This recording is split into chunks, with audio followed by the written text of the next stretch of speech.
After profitability ratios हमारे पास जो next type के रेशोज हैं वो है एक्टिविटी रेशोज या टर्नओवर रेशोज। हम इन रेशोज की हेल्प से ये देखते हैं कि हम कितने एक्टिव है, कंपनी कितनी एक्टिव है, कोई भी चीज है उसको किस तरीके से यूज कर रही है, उसको कितनी बार बदल रही है और कितने अच्छे से सब रिसोर्सेज का इस्तेमाल कर रही है। इसके अंदर जो मेन रेशो है वो तो तीन है, स्टॉक टर्नओवर रेशो मतलब इन्वेंटरी टर्नओवर रेशो, डेटर्स मतलब रिसेबल टर्नओवर रेशो, क्रेडिटर्स मतलब पेबल टर्नओवर रेशो। इसके अलावा और भी बहुत सारे टर्नओवर रेशोज हो सकते हैं, जैसे working capital turnover ratio, fixed asset turnover ratio, total asset turnover ratio. उनको हमने नाम दे दिया XYZ टर्नओवर रेशो। उसमें एक फॉर्मूला देखेंगे, सब उस पर अप्लाई हो जाएगा। तो सबसे पहले हम बात करते हैं स्टॉक टर्नओवर रेशो या इन्वेंटरी टर्नओवर रेशो।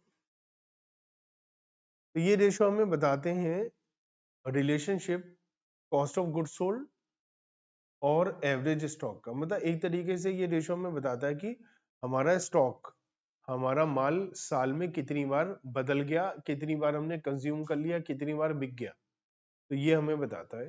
टर्नओवर मतलब बदल जाना, तो कितनी बार हमारा माल बदल गया, यूज हो गया, ये सब हमें बताता है। ठीक है, तो अगर स्टॉक टर्नओवर रेशो हमारा कम है तो इसका मतलब हम बहुत एफिशिएंटली काम नहीं कर रहे हैं, क्योंकि माल बहुत ज्यादा है, बेच नहीं पा रहे हैं, कंज्यूम नहीं कर पा रहे हैं। और अगर ये ज्यादा है तो इसका मतलब हम अच्छे से काम कर पा रहे हैं। तो ज्यादा रेशो होना अच्छा माना जाएगा, लेकिन एक लिमिट से ज्यादा रेशो होना ये माना जाएगा कि आपके पास स्टॉक बहुत ही कम है। क्योंकि एक लिमिट से ज्यादा आप, पता चला हर 10 दिन में ही माल बदल ले जा रहे हो, तो इसका मतलब स्टॉक ही बहुत कम रखते हो आप अपने पास। इसका फॉर्मूला होता है कॉस्ट ऑफ गुड्स सोल्ड मतलब cost of revenue from operation divide by average inventory. तो फॉर्मूला लिखिए इसका, कॉस्ट ऑफ गुड्स सोल्ड मतलब COGS upon average stock. COGS निकालने के लिए, cost of revenue from operation निकालने के लिए, कॉस्ट ऑफ गुड्स सोल्ड निकालने के लिए हम दो टाइप के फॉर्मूले यूज करते हैं। या तो ये opening stock plus net purchases plus direct expenses minus closing stock, या तो ये यूज करते हैं, या फिर सेल्स मतलब revenue from operation minus GP gross profit.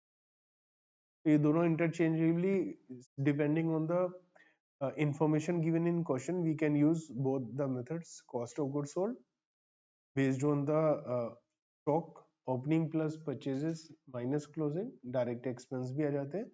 And depending, भाई कॉस्ट कैसे आएगा, सेल में से प्रॉफिट पोर्शन हटा दो तो कॉस्ट आ जाएगा। और एवरेज कैसे आएगा, opening plus closing upon 2।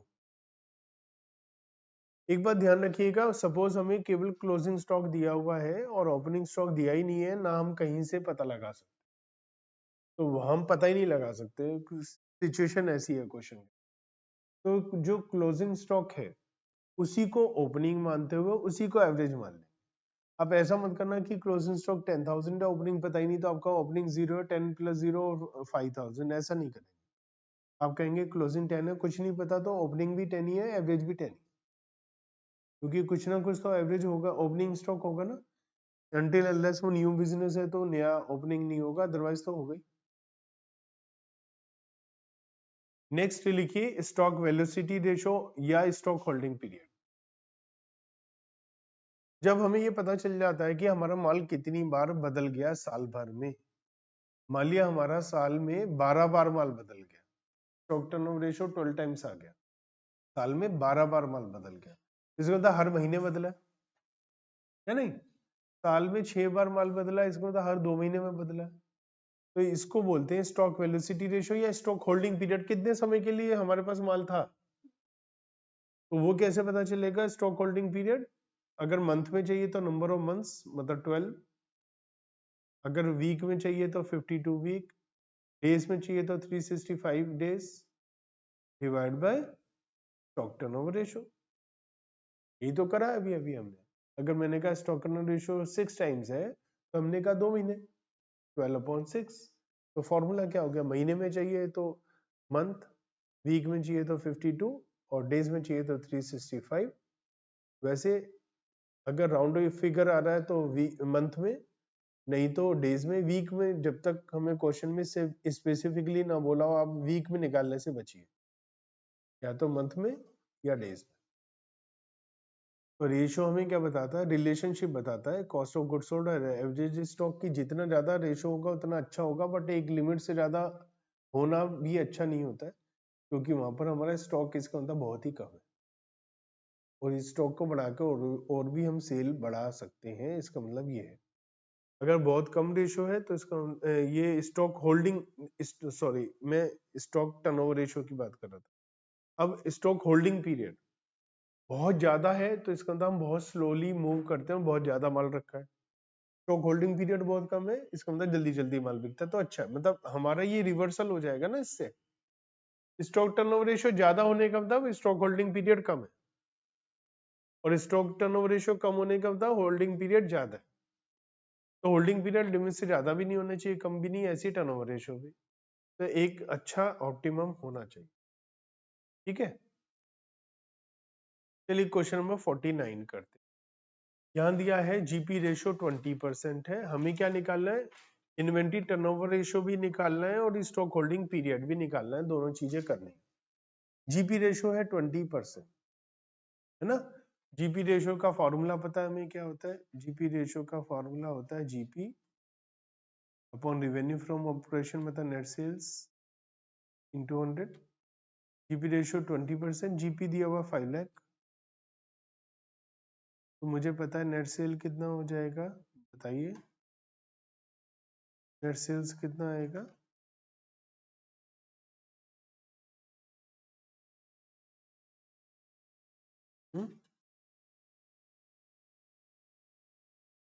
25 lakh,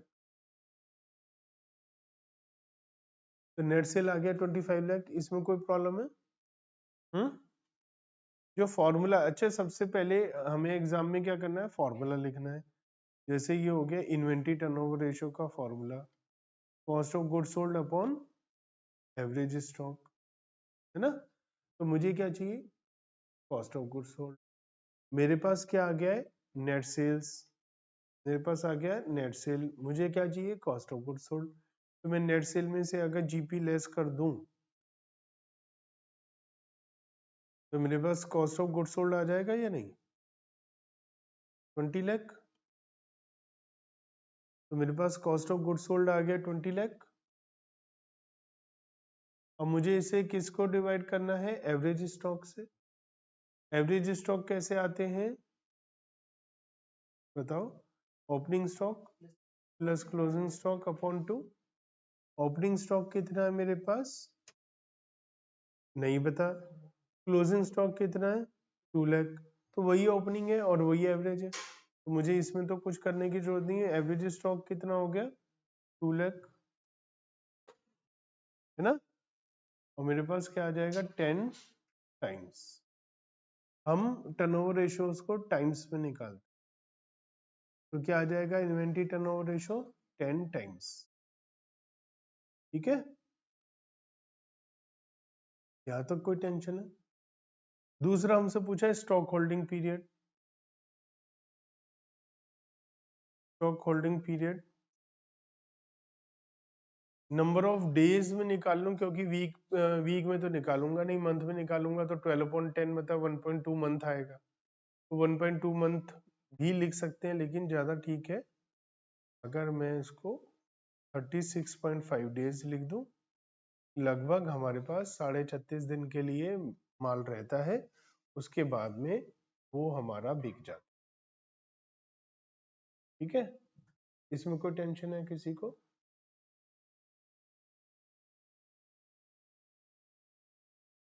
इसमें इन्वेंट्री टर्नओवर रेशियो निकालने को बोला है, क्वेश्चन नंबर 50 में। ट्राई करिए, क्वेश्चन में सारी इंफॉर्मेशन को यूज करके निकालने के लिए कोशिश करिए। देखो यहाँ पर रेवेन्यू फ्रॉम ऑपरेशन है 15 लाख, मतलब सेल्स, और मटेरियल कंज्यूम्ड आता है हमारा कॉस्ट ऑफ गुड्स सोल्ड के अंदर। चेंज इन इन्वेंट्री भी ओपनिंग क्लोजिंग स्टॉक का डिफरेंस है, ये भी आता है, ठीक है। और यहाँ पर फॉर्मूला अगर हम देखें तो फॉर्मूला होता है हमारा cost of goods sold upon average stock, ठीक है। Cost of goods sold. अब हमारे को देखना है कि हमें डिटेल दे रखी हो अदर एक्सपेंसेस की, तो हमें कहीं नहीं दे रखी। एम्प्लॉय बेनिफिट एक्सपेंस के अंदर भी हमें नहीं पता है कि इसके अंदर हमारा वेजेस वगैरह है या नहीं, तो सब छोड़ देते हैं हम लोग। मटेरियल कंज्यूम्ड है 525 और 25,000 नेगेटिव है हमारा चेंज इन स्टॉक, तो दोनों को ऐड कर देंगे तो क्या आ जाएगा 5 लाख। तो ये 5 लाख क्या है, yes, divide by average stock. Average stock के लिए ओपनिंग स्टॉक हमारा है 2,50,000, क्लोजिंग स्टॉक हमारा है 1,75,000, तो एवरेज स्टॉक कितना हो गया 2,12,500। तो क्या आंसर आ गया 2.35 टाइम्स। ठीक है, कोई टेंशन।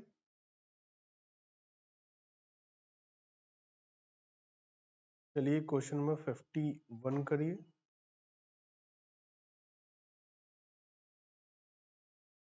देखो यहाँ पर हमें कॉस्ट ऑफ गुड सोल्ड दिया है, परचेसेस दिया है, ओपनिंग स्टॉक दिया है, तो कॉस्ट ऑफ गुड सोल्ड का फॉर्मूला लगाकर क्लोजिंग स्टॉक निकाल लेंगे, और जब एक बार क्लोजिंग स्टॉक आ जाएगा तो ओपनिंग क्लोजिंग स्टॉक का एवरेज निकाल लेंगे।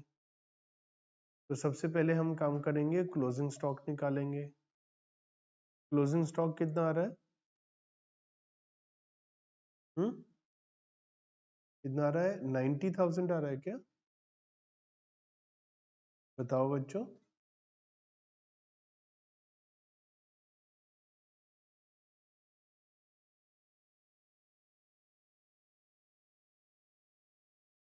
तो एवरेज स्टॉक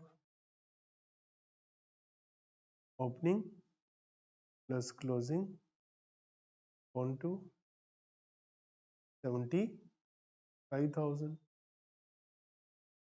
ना। और फिर हम इन्वेंट्री टर्नओवर रेशियो निकाल लेते हैं, cost of goods sold divide by average stock, तो 3 लाख डिवाइड बाय 75,000 4 टाइम्स। ठीक है, तो इसी टाइप के ये छोटे छोटे से क्वेश्चन हैं, इन्हें करिएगा आप ना, छोटे छोटे हैं 12th वाले हैं सारे। ठीक है, अब हम क्वेश्चन नंबर 57 को देखते हैं। 57 में हमसे बोला है स्टेट गिविंग रीजन। पहला तो ये है कि हमारा calculate the stock turnover ratio, जो इन्फॉर्मेशन है उससे निकालने को बोला है। तो ओपनिंग स्टॉक दिया है, क्लोजिंग स्टॉक दिया है 20 और 60, तो एवरेज आ जाएगा 40। सीओजीएस आ जाएगा हमारा 1,20,000, तो 1,20,000 डिवाइड बाय 40,000 33 टाइम्स आ जाएगा हमारा इन्वेंट्री टर्नओवर रेशियो ना। अब हमसे पूछा है state giving reason which of the following transaction will increase decrease और no change in inventory turnover ratio. तो इसके लिए जैसे हमने और पहले भी सारे रेशियो में मैंने आपको टेक्निक बताई थी, इसमें लिखा है सेल ऑफ गुड्स 16,000 वाला माल 20,000 में बेचा। तो आपको क्या ध्यान रखना है, जैसे हमारा इन्वेंट्री टर्नओवर रेशियो क्या आ रहा है 3 टाइम्स ना, तो अब या तो ये यही वाली फिगर लेकर के निकाल लो तो भी कोई दिक्कत नहीं है। ये क्या है ऊपर कॉस्ट ऑफ गुड्स सोल्ड, और ये क्या है एवरेज स्टॉक। अगर हमने 16,000 वाला माल 20,000 में बेच दिया है तो हमारी कॉस्ट ऑफ गुड्स सोल्ड बढ़ जाएगी ना, माल और बिक गया है तो कॉस्ट ऑफ गुड्स सोल्ड और बढ़ जाएगी, और क्लोजिंग स्टॉक कम हो जाएगा माल बेचने की वजह से। क्लोजिंग स्टॉक कम हो जाएगा तो एवरेज स्टॉक भी कम हो जाएगा। तो हम अपडेटेड वैल्यू निकाल लें। तो कॉस्ट ऑफ गुड्स सोल्ड था 120, उसमें 16,000 का माल और बिक गया है, तो ये कितना हो जाएगा 136, और ये हमें पता है एवरेज स्टॉक कम ही होगा। तो नोमिनेटर बढ़ रहा है और जो डिनोमिनेटर कम हो रहा है, तो रेशियो तो बढ़ेगा ही बढ़ेगा। वैसे भी एक बात सोचो ना, माल और बिक रहा है तो टर्नओवर बढ़ ही तो रहा है, माल बिकने पे टर्नओवर रेशियो बढ़ेगा ना, तो ये विल इंप्रूव। तो क्या होगा, रेशो बढ़ जाएगा। नेक्स्ट है increase in the value of closing stock by 20,000। Closing stock बढ़ा दिया, क्लोजिंग स्टॉक बढ़ाने से क्या होगा, एवरेज स्टॉक भी बढ़ेगा। क्लोजिंग स्टॉक बढ़ाने से सीओजीएस कम हो जाएगा क्योंकि वो माइनस होता है, तो सीओजीएस कम हो गया और नीचे ऊपर कम हो गया, नीचे बढ़ गया, तो रेशो डिक्रीज हो जाएगा। ऐसे सोचना, करो ये सारे पॉइंट करके बताओ मुझे। हर पहले लिख लो हर एक पॉइंट में क्या होगा, ratio will improve, no change या डिक्रीज, सब में लिखो, फिर मैं चेक कराता हूँ। जल्दी से लिखो। तो ए पॉइंट में हमारा माल बिका तो हमारा कॉस्ट ऑफ गुड्स सोल्ड बढ़ गया और रेशो हमारा बढ़ गया। स्टॉक, क्लोजिंग स्टॉक बढ़ने से हमारा जो सीओजीएस कम हो गया और एवरेज स्टॉक बढ़ गया, तो हमारा रेशो कम हो गया। ये आपने देख लिया था, ये हमने दोनों बातें कर ली थी। गुड्स परचेज फॉर 40,000, माल हमने और खरीद लिया। माल खरीदने से अब इसका इफेक्ट देखना पड़ेगा। क्यों? क्योंकि माल खरीदने से क्या हुआ, ये बढ़ गया ना, क्योंकि परचेजेस इसमें प्लस होता है 40,000 का, और जो क्लोजिंग स्टॉक भी बढ़ गया हमारा, तो हमारा ओपनिंग था 20 और क्लोजिंग था 60। अब वो 20,000 प्लस 60 की बजाय वो 1,00,000 हो गया। 60,000 प्लस 40,000 की परचेजेस है ना 40,000 की परचेजेस से क्लोजिंग स्टॉक 60 की बजाय बढ़ के कितना हो जाएगा, 1,00,000 का। तो एवरेज स्टॉक कितना हो जाएगा, 60,000 का हो जाएगा। तो नया रेशो क्या निकल कर आएगा, देखना जरा। तो 1,60,000 डिवाइड बाय 60 कितना आया, 2.67। तो 2.67 जो कि वो 3 टाइम्स था पहले हमारा, तो विल डिक्रीज, ऐसे देखना पड़ेगा। ठीक है, आपने क्या निकाला था, डिक्रीज ही निकाला था। नेक्स्ट है परचेज रिटर्न 10,000। परचेज रिटर्न से क्या होगा, इसका रिवर्स इफेक्ट हो जाएगा, क्योंकि परचेजेस हमारी कम हो जाएगी, ऊपर माइनस हो जाएगा, क्लोजिंग स्टॉक भी कम हो जाएगा, है ना। तो इससे रेशो बढ़ रहा है, चेक करा आपने, तो रेशो विल इंप्रूव, है ना। इंप्रूव हो रहा है या नहीं, चेक करा किसी ने, चेक करते हैं। तो देखो हमारा जो स्टॉक है, हमारा परचेज रिटर्न कितनी है, 10,000, तो ये 10,000 से कम हो जाएगा, और क्लोजिंग स्टॉक 10,000 से कम हो जाएगा, तो क्लोजिंग स्टॉक 60,000 था तो 50,000 हो जाएगा, 35,000 एवरेज स्टॉक आ जाएगा। तो 1,10,000 डिवाइड बाय 35 बढ़ गया ना, तो will increase. Goods costing 5,000 withdrawn for personal use, ना, तो हमारे पास सीओजीएस कम हो जाएगा, क्योंकि परचेजेस में से माइनस परचेज, ये परचेज रिटर्न वाला काम करेगा, क्योंकि एंट्री क्या होती है, drawings debit to purchases, purchases कम हो जाएगा और क्लोजिंग स्टॉक भी कम हो जाएगा, तो ये भी रेशो इंक्रीज हो जाएगा। गुड्स कॉस्टिंग 10,000 डिस्ट्रीब्यूटेड है फ्री सैंपल, ये भी यही सेम इफेक्ट आएगा, रेशो विल इंक्रीज। समझ में आता है।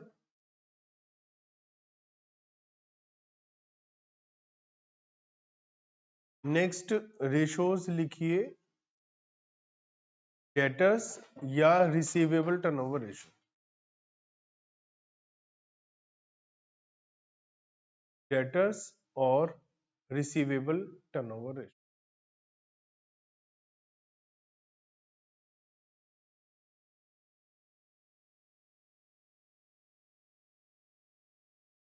डेटर्स और रिसीवेबल टर्नओवर रेशोस। देखिए डेटर्स कौन होते हैं, जिनको हम उधार माल बेचते हैं, और रिसीवेबल भी वही होते हैं, बस इसमें बीआर और एक्स्ट्रा आ जाता है। तो रिसीवेबल किसे बोलते हैं, डेटर प्लस बीआर। तो डेटर्स टर्नओवर रेशो में ये मत सुनना डेटर लेने बीआर नहीं लेने, बाय डिफॉल्ट ये मानो बोल रहे हो चाहे डेटर टर्नओवर रेशो, बीआर भी डेटर ही होते हैं इस रेशो के लिए। तो डेटर टर्नओवर रेशियो बोल रहे हैं तो आप डेटर प्लस बी आर लेंगे। अच्छा एक बात ध्यान रखो, जब हमने करंट रेशियो लिया था, करंट रेशियो, तो उसमें करंट एसेट लिया था, करंट एसेट में डेटर लिया था, नेट डेटर लिए थे, debtor minus provision for bad debts. But यहां पर ग्रॉस डेटर्स लेते हैं। कौन से डेटर लेते हैं यहाँ? ग्रॉस। तो ये ग्रॉस डेटर्स लेंगे, ये ध्यान रखना इंपॉर्टेंट बात है कि ग्रॉस डेटर्स हमें लेने, इंपॉर्टेंट बात है, ध्यान रखनी है। अच्छा अभी अभी हमने पढ़ा था inventory turnover ratio. Inventory turnover ratio का क्या फॉर्मूला पढ़ा था हमने? COGS upon average stock. COGS क्यों? क्योंकि जो स्टॉक होता है वो कॉस्ट पे होता है। जो उधार माल बेचा डेटर्स को, तो डेटर्स को जो माल बेचते हैं वो सेलिंग प्राइस पर होता है, और जो माल बेचते हैं वो उधार माल बेचते हैं। तो सीओजीएस की जगह क्या आ जाएगा? नेट क्रेडिट सेल्स, और डिवाइड बाय एवरेज डेटर्स बोल लो, रिसीवेबल बोल लो, एक ही बात है, क्योंकि यहाँ डेटर्स में बीआर आएंगे ही आएंगे। ठीक है, तो हमारा जो फॉर्मूला बन गया वो हो गया नेट क्रेडिट सेल्स या क्रेडिट रेवेन्यू फ्रॉम ऑपरेशन, और डिवाइड बाय एवरेज डेटर्स या एवरेज रिसीवेबल। रिसीवेबल का मतलब है डेटर्स प्लस बीआर। डेटर्स कौन से? Gross debt. तो डेटर्स प्लस बीआर, तो opening debtors plus BR plus closing debtors plus BR upon 2, तो एवरेज आ जाए। नेट क्रेडिट सेल का मतलब है total sales minus cash sale minus sales returns. ठीक है, तो ये बात ध्यान रखिएगा। और दूसरा है एवरेज कलेक्शन पीरियड, जिसे हम डेटर्स वेलोसिटी या रिसीवेबल वेलोसिटी रेशो बोलते हैं। याद करो हम लोगों ने स्टॉक होल्डिंग पीरियड निकाला था या इन्वेंट्री वेलोसिटी रेशो निकाला था, स्टॉक वेलोसिटी। वो हमें ये बता रहा था कि स्टॉक हमारे पास कितने दिन का रहता है। ये क्या बताएगा? डेटर्स हमारे कितने दिन के, मतलब कितने दिनों में पैसा मिल जाता है, कितने दिन के बाद पैसा मिलता है, तो उसे हम एवरेज कलेक्शन पीरियड बोलेंगे ना। जितने दिन में पैसा मिलेगा वो क्या है? Average collection period. जितने दिन में पैसा मिलेगा वो क्या है? Average collection period. ये भी वही है, 12 मंथ्स या 365 डेज या 52 week divide by debtors turnover ratio. कोई टेंशन इसमें? चलिए करते हैं क्वेश्चन नंबर 58। हमसे रिसीवेबल टर्नओवर रेशियो पूछा गया है। रिसीवेबल टर्नओवर रेशियो का मतलब वही है डेटर्स टर्नओवर रेशियो, और एवरेज कलेक्शन पीरियड भी हमसे पूछा है।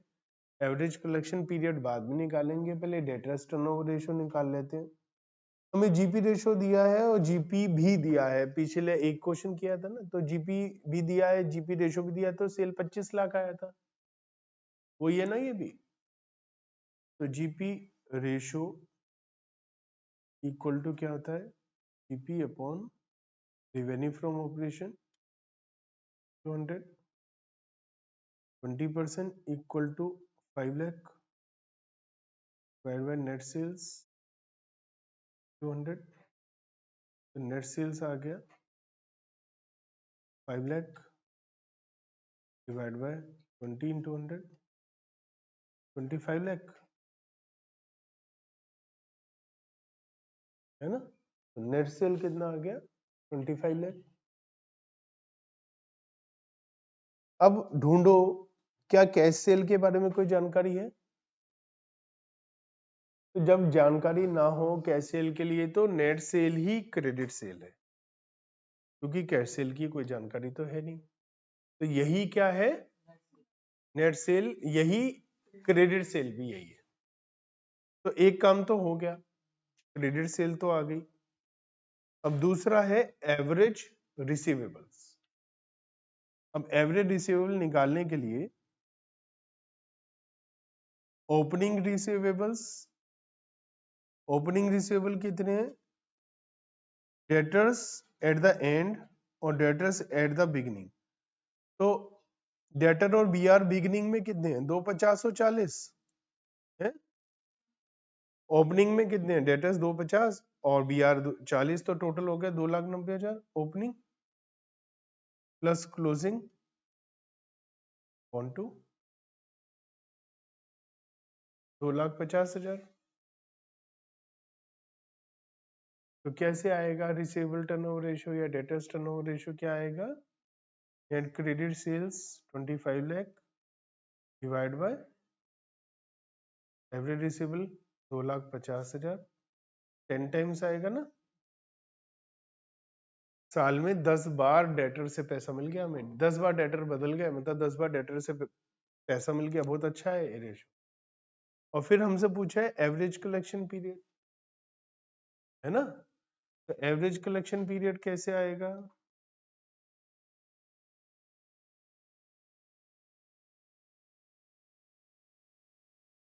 एवरेज कलेक्शन पीरियड कैसे आएगा? P65 divide by 10 times 36 point, ठीक है। तो इसमें कोई टेंशन है?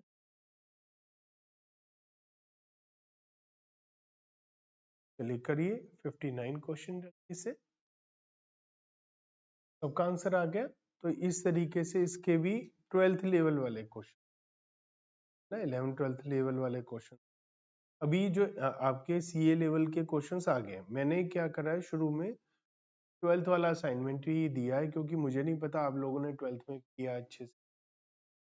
तो ये इन सब की वीडियोस, सॉल्यूशंस वीडियो सब ऐप पर हमारे अवेलेबल है। जैसे बच्चा घर से कोई क्वेश्चन करेगा नहीं होगा, वो आप हमारे रिकॉर्डेड लेक्चर से देख सकते। तो ये तो बेसिक्स है, कोई बहुत ज्यादा नहीं है, तो इसलिए मैं आगे बढ़ा रहा हूँ, उसमें टाइम वेस्ट नहीं कर रहा हूँ। नेक्स्ट रेशियो लिखिए, क्रेडिटर्स या पेबल टर्नओवर रेशियो।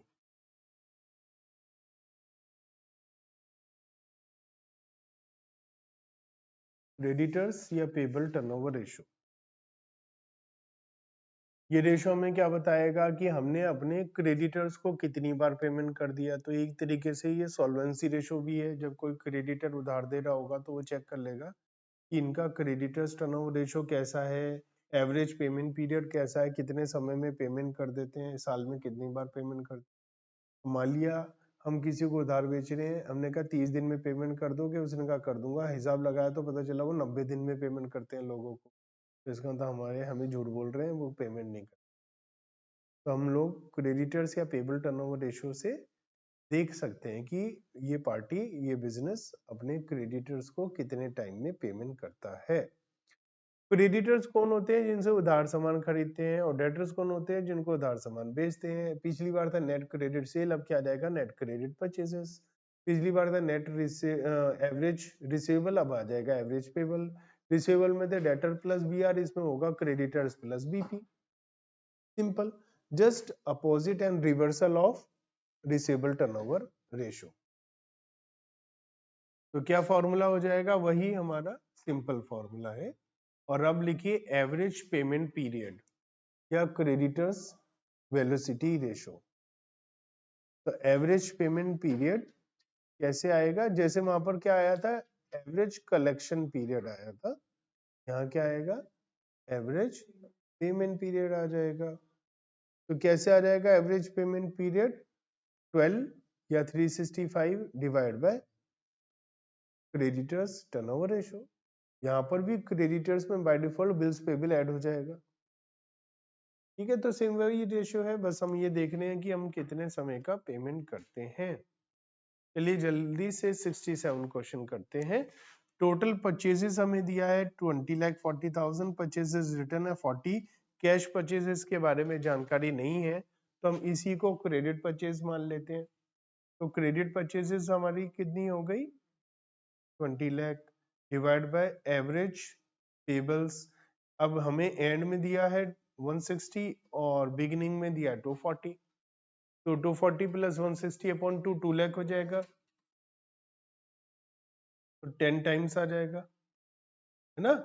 और फिर हमारे पास ये क्रेडिटर्स टर्नओवर रेशो हो गया। एवरेज पेमेंट पीरियड क्या आ जाएगा? वही 36.5 डेज, 365 डिवाइड बाय 10 टाइम्स। तो 36.5 डेज में हम अपने क्रेडिटर्स को पेमेंट कर देते हैं। बहुत ही सिंपल रेशो है, इसमें कोई टेंशन की बात नहीं है, किसी भी तरीके की कोई टेंशन, इजीली आप कर पाएंगे, बिल्कुल फंडामेंटल बेसिक क्वेश्चंस है, बड़े आराम, बस सेल परचेजेस के बारे में जानकारी होनी। नाउ हेडिंग डालिए XYZ टर्नओवर रेशो।